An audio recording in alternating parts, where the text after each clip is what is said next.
kok tidak cepat-cepat disebutkan siapa yang akan dipilih oleh PDI Perjuangan. Lah, tentu di internal PDI Perjuangan sendiri apa yang sudah disebutkan tentunya oleh para elit ya, elit PDI itu Perjuangan, sangat jelas bahwa sebetulnya partai ini adalah partai ideolog gitu ya. Tentunya ketika ingin mempromosikan capres untuk pemilu 2024, ini kan taruhannya banyak sekali. Belajar dari pengalaman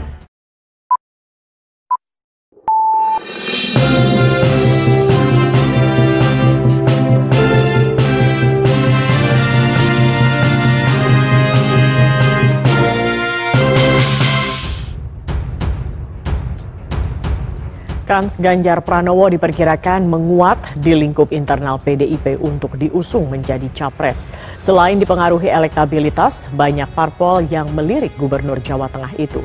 Mungkinkah golden ticket capres yang dimiliki PDIP akan diserahkan ke Ganjar? Isu Ganjar sudah direstui, tampaknya ini menimbulkan kegaduhan di internal PDIP itu sendiri. FX Rudy membantah, mengatakan hal itu dan juga mengaku sudah mendapat teguran dari Sekjen PDIP Hasto Kristianto. Apa yang Anda baca dari situasi ini? Ini menarik ya, memang situasinya bisa sangat kontekstual gitu, karena memang perkembangan politik di Indonesia sangat pesat gitu. Itu yang kadang-kadang sulit untuk diprediksi. Maka yang terjadi kemarin itu dengan rame-ramenya tentu ya partai-partai, 5 partai yang bertemu gitu ya, belum membangun koalisi tapi bertemu gitu, itu tentu akan dimaknai lain dan sebagainya. Lantas ini apa dampaknya terhadap PDI Perjuangan? Tentu banyak yang sudah menunggu ya, baik di internal PDI Perjuangan sendiri maupun juga partai-partai yang sedang mengaransemen untuk membangun gitu ya, membangun koalisi. Ini yang lalu ada mungkin perasaan keterburuan gitu ya, kok tidak cepat-cepat disebutkan siapa yang akan dipilih oleh PDI Perjuangan. Lah, tentu di internal PDI Perjuangan sendiri apa yang sudah disebutkan tentunya oleh para elit ya, elit PDI itu Perjuangan, sangat jelas bahwa sebetulnya partai ini adalah partai ideolog gitu ya. Tentunya ketika ingin mempromosikan capres untuk pemilu 2024, ini kan taruhannya banyak sekali. Belajar dari pengalaman selama katakan sampai pemilu 2019 kemarin gitu. Apa keuntungan dan kerugiannya ketika gitu ya harus mengusung sosok calon yang sekedar populer saja, yang dianggap elektabilitasnya itu pasti akan tinggi kan gitu. Jadi mengikuti survei tentunya ini. Lah, ini yang sedang dipertimbangkan. Sementara di internal mungkin Ibu Ketua Umum dalam hal ini Ibu Megawati gitu ya, berpikirnya itu tidak sama persis dengan apa yang difikirkan oleh katakan hasil survei itu atau publik luas atau partai-partai politik di luar itu. Nah, di dalam sendiri tentunya Bu Mega sedang memikirkan secara sangat serius gitu ya, estafeta untuk di internal nantinya kalau Bu Mega ini sudah tidak lagi menjadi ketua umum. Itu satu. Yang kedua, memang komitmen untuk menjadikan tetap menjadikan PDI Perjuangan partai ideolog itu harus direpresentasikan oleh sosok yang akan menjadi tentunya presiden dan sekaligus siapa yang akan menjadi ketua umum nanti kan itu. Nah, dua hal ini yang tentunya membuat satu keputusan itu tidak bisa tergesa-gesa sedemikian rupa.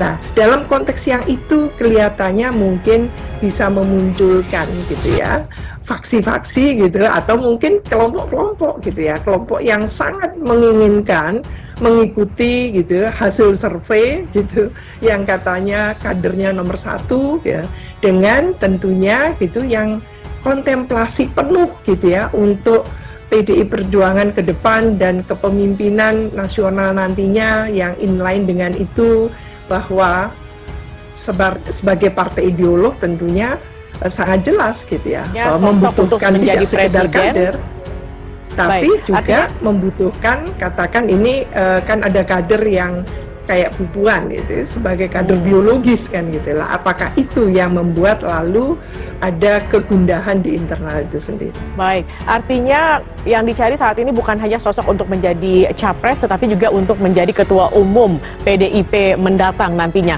Kalau bukan elektabilitas ini kan merupakan pilihan yang rasional begitu, Bu Siti. Apa kemudian akan menjadi pertimbangan dalam menentukan oleh PDIP ini sendiri?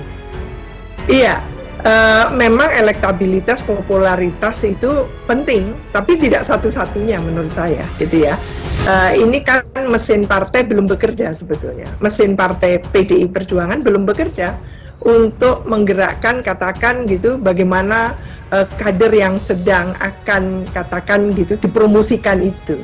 Lah sementara yang kader lainnya gitu, kader sama kader PDI Perjuangan, tapi lalu sudah dipasarkan oleh publik karena punya relawan, itu sudah bergerak lama kan gitu. Lah ini yang belum terkonfirmasi gitu ya. Kalau sama-sama seandainya digerakkan sekarang itu, tim suksesnya jalan. Ada peluang gitu kan? untuk kader-kader lain seperti nama-nama yang selama ini terdengar seperti Puan Maharani seperti itu, Bu Siti? Iya, iya. Itu, jadi kan seringkali ya kita mendengarkan bahwa PDI Perjuangan ini punya banyak gitu ya kader, tapi sayangnya tidak dikompetisikan melalui konvensi kan itu masalahnya itu, sehingga masyarakat juga siapa yang ingin dipromosikan gitu, sehingga ada relawan dari kader PDI Perjuangan selama ini sehingga menempati gitu kan nomor satu melulu kan gitu lah.